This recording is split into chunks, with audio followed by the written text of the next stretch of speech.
नमस्कार, अपन झारखंड देख रहे हैं आप और मैं करिश्मा आपके साथ। चुनाव आयोग की रिपोर्ट राज्यपाल रमेश बैस के पास है और ऐसे में सभी की निगाहें राज्य भवन पर है। रिपोर्ट को लेकर बीजेपी लगातार सत्ता पक्ष पर निशाना साध रही है, तो सत्ता पक्ष फैसला आने से पहले ही सियासी शतरंज की बिसात पर अपने मोहरे तैयार कर रही है। इन सब के बीच सीएम हेमंत सोरेन एक बार फिर सरकार के गिराने की साजिश का आरोप लगाकर विरोधियों पर जमकर बरसे और इतना ही नहीं, सीएम हेमंत सोरेन ने विरोधियों को चेतावनी भी दी है। देखिए रिपोर्ट।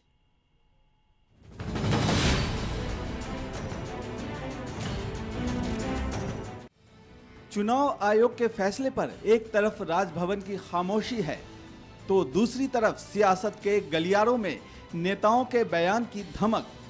इस बार सीएम हेमंत सोरेन खुद गरजे, सरकार गिराने की साजिश का आरोप लगाया, विपक्षियों को चेतावनी भी दी, तो मन से कह डाला षड्यंत्र का दिया जाएगा मुंह तोड़ जवाब। इससे हमारे विपक्षियों को इतना तकलीफ हो गया है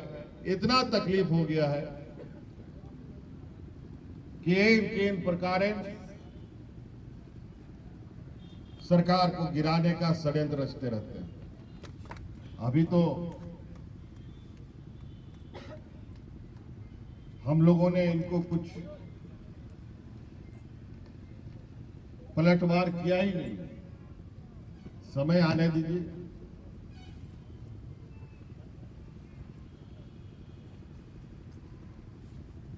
हर आरोप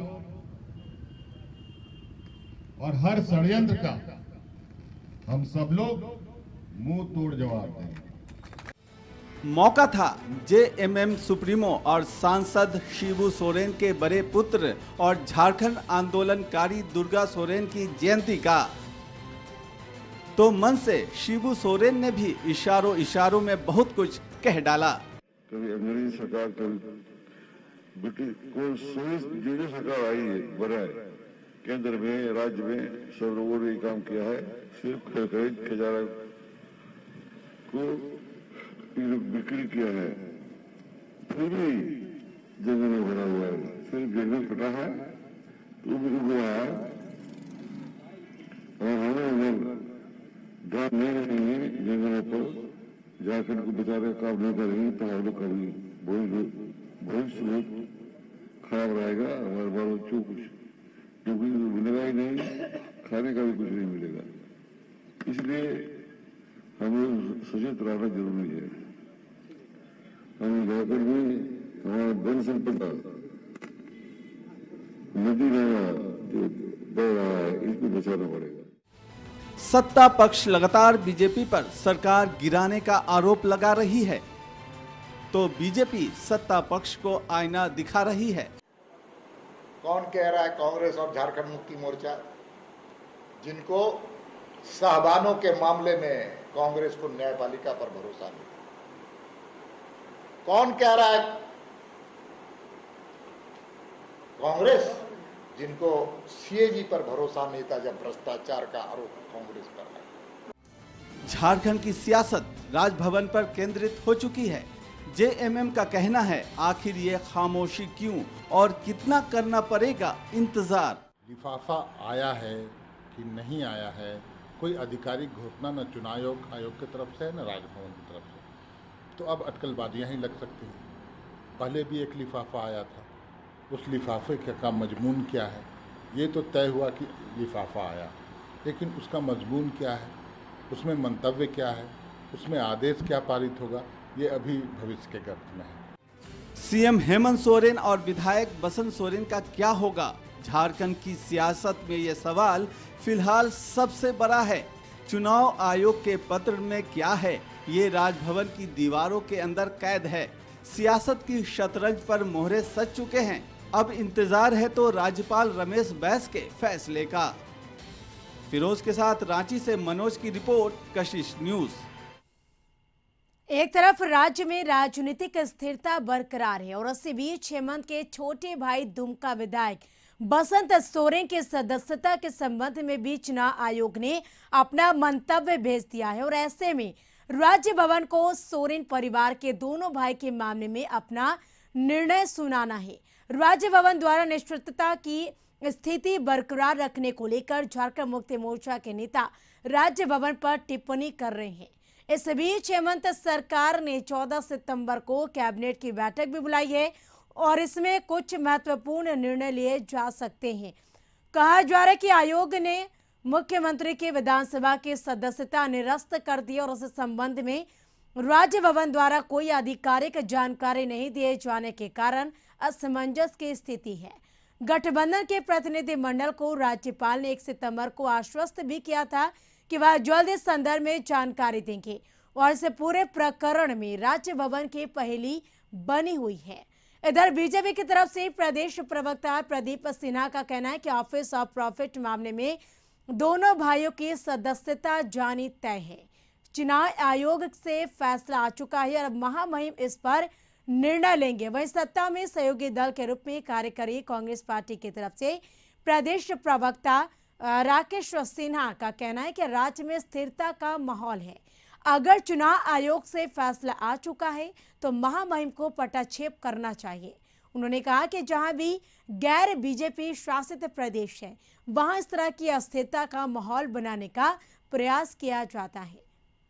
उनके खिलाफ जो शिकायत की गई थी, इलेक्शन कमीशन में सुनवाई हुई, उसके पश्चात जो फैसला है इलेक्शन कमीशन ने राजभवन को भेज दिया है। अब जबकि दोनों भाइयों के फैसले इलेक्शन कमीशन को प्राप्त हो चुके हैं, हेमंत सोरेन ने भी जो पद पर रहते हुए अपने पद का दुरुपयोग किया, माइनिंग लीज अपने नाम से ली, बसंत सोरेन ने तथ्यों को छुपाया, एफिडेविट में दिया नहीं इलेक्शन कमीशन को, वो सारी शिकायतें भारतीय जनता पार्टी ने विसिल ब्लोअर की भूमिका में रहते हुए और एक विरोधी दल का दायित्व निभाते हुए हम लोगों ने वो सारी चीज़ें इलेक्शन कमीशन को साक्ष्य के रूप में प्रस्तुत किया कि इन लोगों ने भारी गलती की है और ये गलतियां गंभीर किस्म की हैं।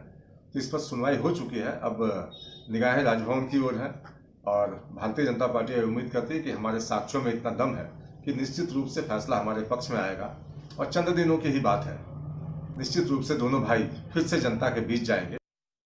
अवरुद्ध है तो कहीं न कहीं हमें लगता है कि महामहिम को भी इस पर संज्ञान लेना चाहिए, क्योंकि महामहिम इस राज्य के अभिभावक हैं और अगर किसी तरह के कोई मामले में, चाहे वो माननीय मुख्यमंत्री का मामला हो या बसंत सोरेन जी का मामला हो, चुनाव आयोग के द्वारा अगर किसी प्रकार का कोई निर्देश महामहिम को प्राप्त हुआ है या महामहिम को मिला है कोई पत्र, तो महामहिम को बताना चाहिए ताकि एक अटकले का बाजार जो है वो खत्म हो और सरकार जो है अपनी प्रतिबद्धता जो विकास कार्य के लिए है उस पर अपना काम करे।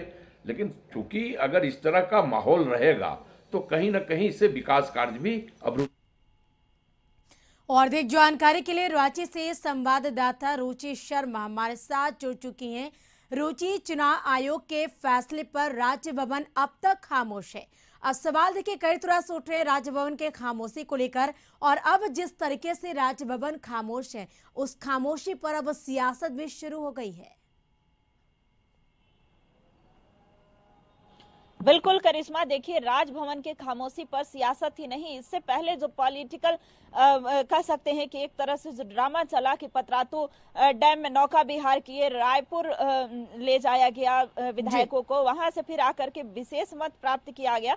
तो इस तरह की जो राजनीतिक अस्थिरता थी, कहीं ना कहीं एक असमंजस की स्थिति थी यूपीए में, वो बनी हुई थी और उसमें जो है सरकार अब अपने आप को सुरक्षित महसूस कर रही है। लेकिन सवाल अब भी जो है सदस्यता पर संशय कहें तो बरकरार है, चूंकि राजभवन ने इस पर अपना मंतव्य अभी तक निर्वाचन आयोग को नहीं दिया है, ना ही विधानसभा अध्यक्ष को मिल पाया है।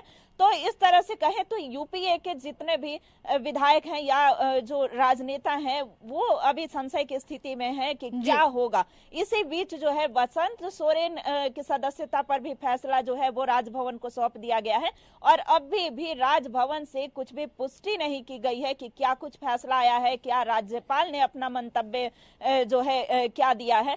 तो इस पर जो है यूपीए गठबंधन, अगर राष्ट्रीय जनता दल हो या फिर झारखंड मुक्ति मोर्चा हो या फिर कांग्रेस हो, ये तीनों जो है राजभवन की चुप्पी पर सवाल खड़े कर रहे हैं। और उनका कहना है कि इस तरह से चुप रहने से जो है हॉर्स ट्रेडिंग को बढ़ावा मिलेगा, खरीद फरोख्त को बढ़ावा मिलेगा। तो कहीं ना कहीं जो भारतीय जनता पार्टी की तरफ से भी ये कहना है कि आखिर इतनी जल्दीबाजी क्यों है। भारतीय जनता पार्टी, बता दे करिश्मा की भारतीय जनता पार्टी ने ही दोनों की सदस्यता यानी ऑफिस ऑफ प्रॉफिट का मामला जो है वो उठाया था और ऑफिस ऑफ प्रॉफिट मामले में राज्यपाल को ज्ञापन सौंपा था। राज्यपाल ने चुनाव आयोग को सौंपा था और एक लंबी सुनवाई के बाद जो है चुनाव आयोग ने अपना मंतव्य वापस से राजभवन भेजा है, लेकिन राजभवन से अभी भी कुछ भी फैसला नहीं आ पाया है। लेकिन फिर भी झारखंड मुक्ति मोर्चा हो वो पूरे दावे के साथ कर रही है कि जो सरकार है वो पूरी तरह मजबूत है, हमारे पास जो प्लान है वो तैयार कर लिए गए हैं। इसी बीच कल मुख्यमंत्री हेमंत सोरेन भी इस चुप्पी पर कहीं ना कहीं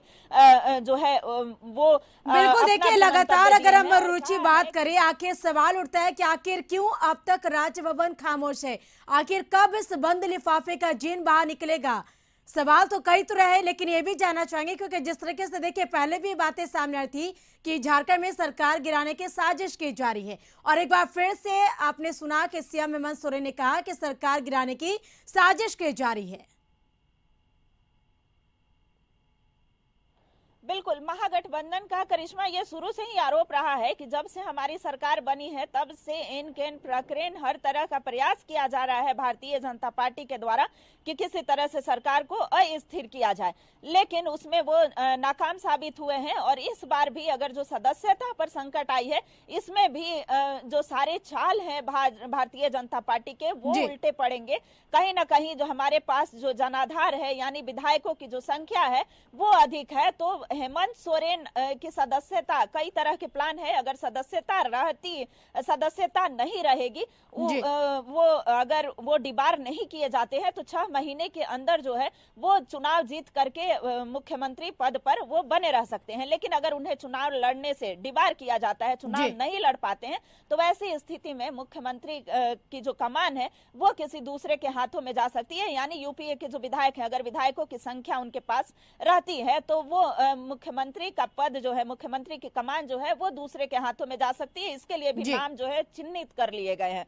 अगर जो तीसरा जो ऑप्शन है वो भी तैयार कर लिया गया है, यानी जो रणनीति है वो पूरी तरह, जैसे ही सूचना आई थी कि चुनाव आयोग ने अपना मंतव्य राजभवन भेज दिया है और उनकी सदस्यता जो है वो निरस्त की जा सकती है, तो ऐसे में लगातार बैठकों का दौर जारी रहा। विधायक जो है वो समर्थन हेमंत सोरेन का समर्थन किया और जो रणनीति है वो तैयार कर ली गई है। लेकिन फिर भी इतने दिनों बीत गए हैं और जो संशय है वो अब भी बरकरार है, अभी तक क्लियर नहीं हुआ है, यानी राजभवन से पट्टाक्षेप नहीं किया जा रहा है।